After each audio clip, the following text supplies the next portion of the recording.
I know. I got a haircut since the last video. Got my ears lowered. Okay.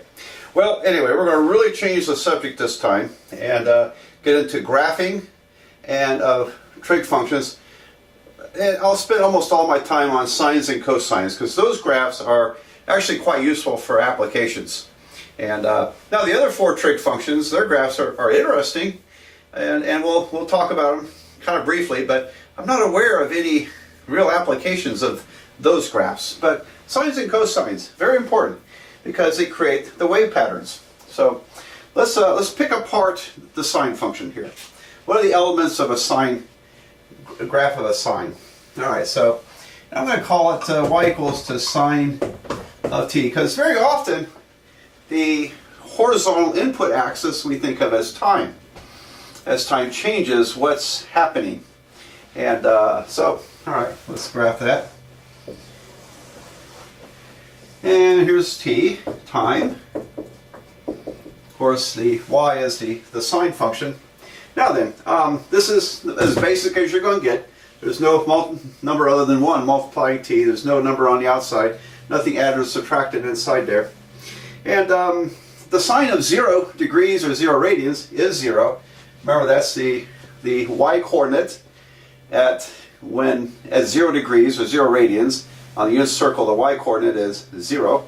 Sine is 0. So you might think the basic sine function starts at the origin. Okay, that's kind of a useful rule of thumb to think about when we get into graphing these. All right, now for very good reasons, I'm going to stick with radians because degrees are just, the numbers are just too big. Numbers are just too big. And for example, if I were to play A above middle C on a piano, that's the tuning note used in orchestras. That string or that sound vibrates 440 times per second. And so its sine function would be y equals the sine of 880 pi times t. All right, so 440 times 2 pi is 880 pi. Imagine what that would be in degrees. It'd be 880 times 180. It'd just be way too big to want to mess with. All right, so it really is practical to use radians when you're graphing, I think, for almost exclusively. Okay, now, the sine function goes through a complete cycle every time you go around the circle. Okay, and it works like this. So I'm going to show you the 5 landmark points within one cycle. And so this is 0 radians, pi over 2, or 90 degrees, pi, which would be 180 degrees, 3 pi over 2, and finally 2 pi, all the way around the circle. And if you figure out the sine values for these, you're looking at the unit circle.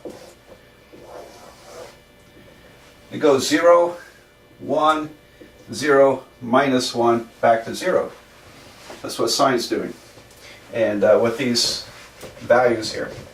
All right, so sine of 0 is 0. The sine of pi over 2, or 90 degrees, is 1. Sine of pi is 0. 3 pi over 2 is negative 1. The sine value is negative 1. And then 2 pi, we're back to the start again. So now if you were to do some other calculations and fill in the points, you're going to get this kind of shape here. All right, so when you do graphing of these, don't be lazy and do zigzags. Okay, that's not a sine wave. It's actually called a sawtooth wave. Okay. It has a particular sound too. If you were to somehow be able to reproduce this as a sound, it would be, believe it or not, I think it's just a buzzing type of sound. Okay, but anyway, don't draw sawtooth waves. Draw sine waves. Sine waves curve. All right, now then. Okay, so this is, because, and then it starts all over again.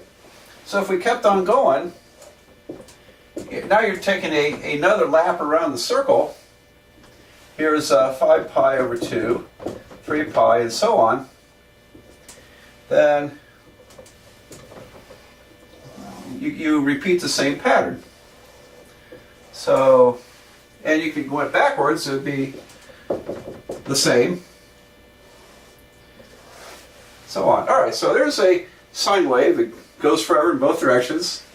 And now then, it's interesting, later on, when I talk about acoustics, it's very likely our ears have never heard a perfect sine wave tone. Okay, we can create sine wave tones, but because of the architecture of our ears and how sound gets to it, I don't think we actually can hear a pure sine wave. Anyway, I'll talk more, I'll elaborate on that another day, another video. Alright, so now then, as you can see, this repeats, and if I start here, I say, well, okay, well, this part of the graph here is one cycle or one period. One period, or also cycle. Yeah, I think both terms are used. And you could do it this way, or that way. The one cycle is still 2 pi radians, or 360 degrees. All right, so, and within one cycle, from start to finish, there are 5 landmark points. And in this case, we start on the origin. There are 3 on the axis, 1 up here, 1 down there. Now if I started here and call this one cycle, then we only have 2 on the axis. We have 2 peaks and 1 valley. So it depends on where you start, how you count that. But it just alternates up and down. Basically that's what it does. Now, there's that furnace. Alright, a little cold outside. Alright, what do we do with this? Well, boy, there's a lot to talk about. One thing, it's a periodic function. I think I mentioned that in an earlier video. I'm going to elaborate sometime down the road. When I get to talking about musical acoustics, I'll talk about periodic functions more and how interesting they are. How they explain a lot about, say, musical tones and things like that. Okay, so that's one period. Now, what can you do with a sine function? You know, if you most of you have taken a college algebra type course where you study transformations of functions. Well, the 3 transformations I think we should be focused on here. One is we can stretch this or compress it. Stretch it or compress it. And that would involve a number out here in front of sine. So if I multiply by 2, I stretch it by 2. If I multiply it by half, I compress it. And that's called amplitude. I'll write all this out here in a little bit. But the amplitude is how far up and down it goes. Okay, now what is this axis anyway? Well, it depends on the application. It may be, could be voltage, could be decibels, sound energy, could be a number of things. Usually having something to do with, related to energy. Okay, so you might think of this as something to do with energies. All right. I'm not sure that's strictly true always, but anyway, that's the amplitude can describe that. Greater energy, a taller wave pattern. We can compress it or stretch it out. Compress or stretch it out. So that's changing the period or the cycle. It's also changing the frequency. See, the frequency is how often does it repeat a cycle. And so we're going to have to define frequency and period together, how that works. And then the third element of this is called the phase shift. The phase shift is sliding it left or right. That's a horizontal transformation. And phase shift can be pretty interesting. Well, I'll just give you a quick example. If you listen to a symphony orchestra, there's a violin section. When all the violins play together, particularly if you hear them in person, there's sort of a gentle shimmering effect going on. All right, well, what it is that you have all these tones coming at you from these violins, and the bows have a sticky stuff called rosin on it. When they bow it, the string is constantly slipping against the bow, and when you have all these violins playing together, you basically have the same note starting at different moments in time. And so like One may start here, one starts there, one starts there, one starts there, one starts there. The phase shifts are all different. It leads to some kind of interesting interplay in the sound. You don't get that. Like I play clarinet and sax. You know, I play a note on a clarinet. It just starts there, and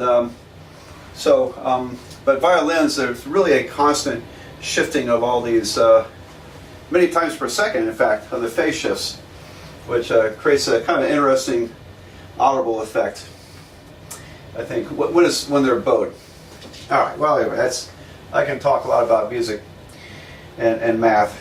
Okay, so now you can also shift it up and down. I haven't found much use for that one.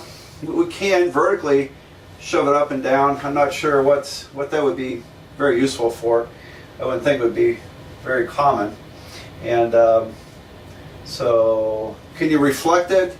Yeah, if you put a minus sign in there, it's going to flip it around this way. I'm not sure that's so interesting either. So, all right. So what do we use this for anyway? Well, we're interested in curve fitting. How do you match information to a sine wave? In other words, how do you graph a sine from a given function or given information? And vice versa. If you have a wave pattern, can you describe it in terms of a function? And I'll elaborate more as we move along.